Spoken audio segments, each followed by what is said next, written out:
शेतकऱ्यांच्या जमीन मोजणी संदर्भात एक महत्त्वाचा निर्णय राज्य सरकारने घेतला आहे, आपल्या खात्याने घेतला आहे. काय सांगतात?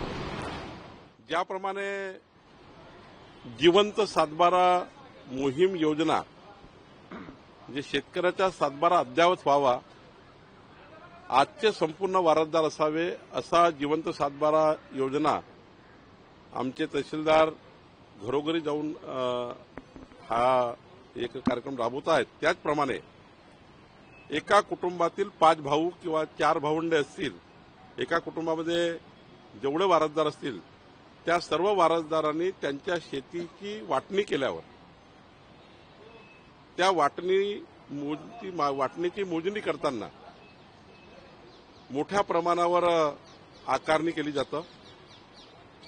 आपल्या शेताची मोजणी करताना आपापसामध्ये भावांना मोठ्या प्रमाणावर त्या ठिकाणी वेळ लागतो, काळ लागतो. त्यामुळं एक मोहीम आम्ही सुरू करतो आहे.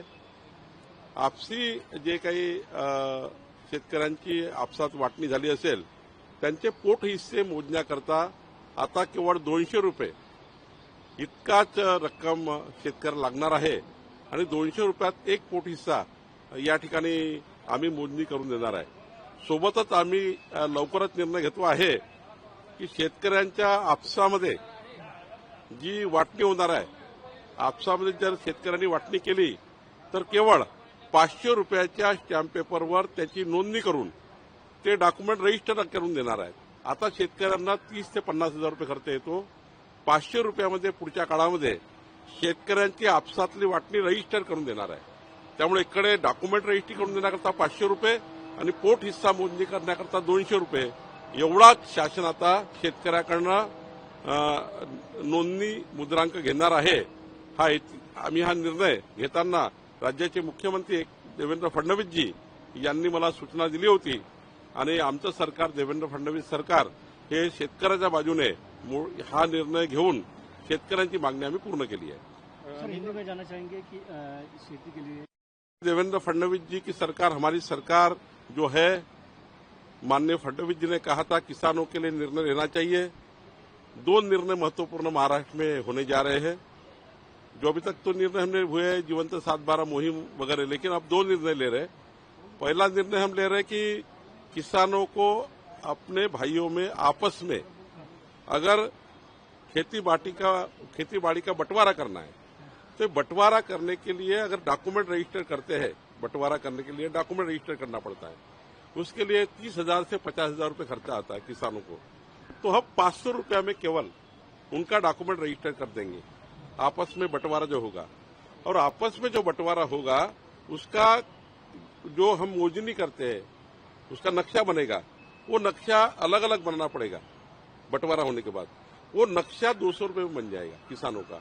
आज उसको 50,000 से 1 लाख रुपए खर्चा आता है, तो किसानों को केवल 200 रुपया में उनके जमीन का बंटवारे का जो हिस्सा है उसका मेजरमेंट हो जाएगा और उसका अलग से उसको नक्शा मिल जाएगा. पब्लिक सेफ्टी पॉलिसी के बारे में आज चर्चा हुई है, क्या डिसीजन हुआ है, क्या बैठक में तय हुआ है, क्या करेंगे?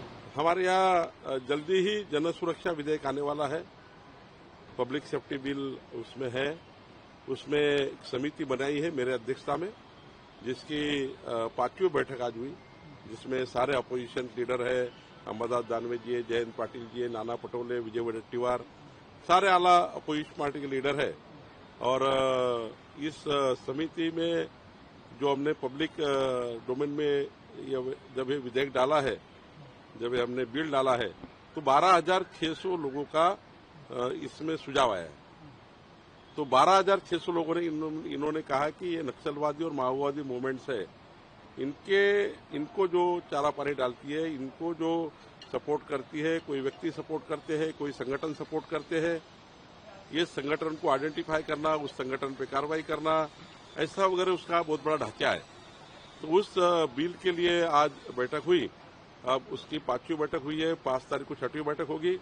और हमारा विचार है कि आने वाले जो सेशन है, इस सेशन में माननीय मुख्यमंत्री जी ये बहुप्रतीक्षित जो हमारा विधेयक है, जिससे नक्सलाइट माओवादी मूवमेंट को हम अच्छे तरह से कंट्रोल कर पाएंगे और इस मूवमेंट को जो मास्टरमाइंड है वहां तक पहुंचने का एक प्रयास भी हमारा होगा. निश्चित रूप से इसके लिए हम आगे जा रहे हैं। मराठीमध्ये सरपत आहात बाईट जनसुरक्षा जनसुरक्षा विधेयक येऊ घातलेलं आहे। देशामध्ये 4 राज्यात असा कायदा आहे आणि या विधेयकाच्या माध्यमातून महाराष्ट्रातही असा कायदा यावा असं या ठिकाणी शासनाचं आणि जनतेचं मत आहे। जेव्हा हा कायदा आम्ही फ्रेम केला तेव्हा 12,600 सुधारणा यामध्ये पब्लिक डोमेनमध्ये आला, कारण हा कायदा आम्ही पब्लिक डोमेनमध्ये टाकलेला आहे।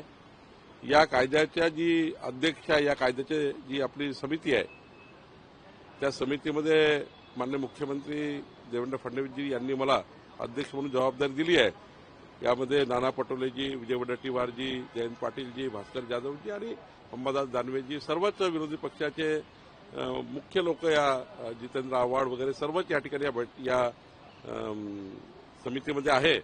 आणि या समितीमध्ये खऱ्या अर्थाने जो शहरी नक्षलवाद आहे, माओवाद आणि नक्षलवादाला वेगळ्या पद्धतीचं धनधान्य पुरवठा करणारे मास्टर माइंड जे लोक याच्यामागे असतात, ज्या संघटना असतात किंवा जे व्यक्ती असतात, अशा संघटनांना कशी बंदी घातली पाहिजे, या राज्याला धोका पोहोचवणे, 14 कोटी जनतेला धोक्यात आणणे, असा एक कायद्याचा आम्ही फ्रेमवर्क केला। तो कायदा पब्लिक डोमेनला आहे, त्याच्यात आपल्याला अभ्यास करता येईल। पण याची आज बैठक झाली, ही 5वी बैठक होती आणि लवकरच 5 जूनला आमची 6वी बैठक होणार आहे। या येणाऱ्या जुलैच्या अधिवेशनामध्ये हा कायदा आणण्याचा प्रयत्न राज्य सरकारचा आहे। तर मला असं वाटतं हा कायदा आल्यावर निश्चितपणे आपल्याला जे पुढचे धोके आहेत नक्षलवादी आणि माओवादी मुवमेंटकडून, ते कमी होण्याकरता आपल्याला मदत होईल।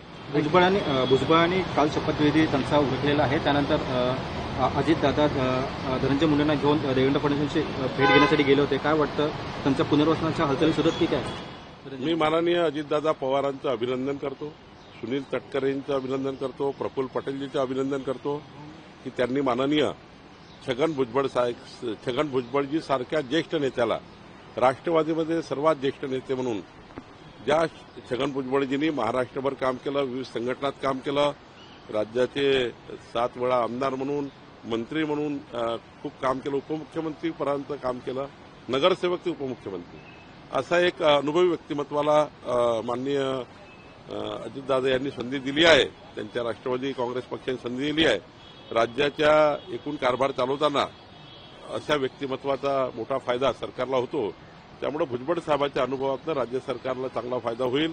आमचे मुख्यमंत्री देवेंद्र फडणवीसजी यांनी जो गतिमान आणि पारदर्शी सरकारचा जो संकल्प केला आहे, त्या संकल्पाला माननीय भुजबळ साहेबांचाही आम्हाला फार मोठा सपोर्ट मिळेल। राहिला धनंजय मुंडे यांचा प्रश्न, मला वाटत नाही की धनंजय मुंडेजी ते प्रगल्भ आहेत, ते काही मंत्रिपदाच्यामुळे काही नाराज वगैरे होणार नाही। शेवटी पक्षामध्ये कोणताही निर्णय करताना समन्वय करून करावा लागतो, सर्वांना सोबत घेऊन करावा लागतो। त्यामुळे समन्वयाच्या भूमिकेतनं आम्ही 3ही पक्ष आहे, त्यामुळे मुख्यमंत्र्याकडे जाणं म्हणजे त्यात काही नाराजी होऊन जाऊ शकत नाही। शेवटी समन्वयाने आपल्याला पक्ष चालवा लागतो, सरकार चालवा लागतं। त्यामुळे तशी काही भेट घेतली असेल, मला वाटतं एवढाच अर्थ असेल। महायुतीमध्ये समन्वय ठेवणाऱ्यामध्ये कधीपर्यंत मार्गी लावू? आता आमच्यासमोर पहिला प्रश्न मंडळ आणि राज्यस्तरीय समित्यांचा आहे, तो लगेचच, कारण कालच माझी एकनाथजी ही मोठी बैठक झाली। मी काल सुनील तटकरेजी यांच्याशी भेटलो आणि आमचे महायुतीचे लोक आम्ही बसणार आहोत पुढच्या आठवड्यामध्ये आणि महामंडळावर चर्चा करणार आहोत। लवकरच आम्ही राज्यपाल नियुक्ती MLC साठी बसणार आहोत। लोकशाही मराठी ऐका, पहा, जागरूक रहा।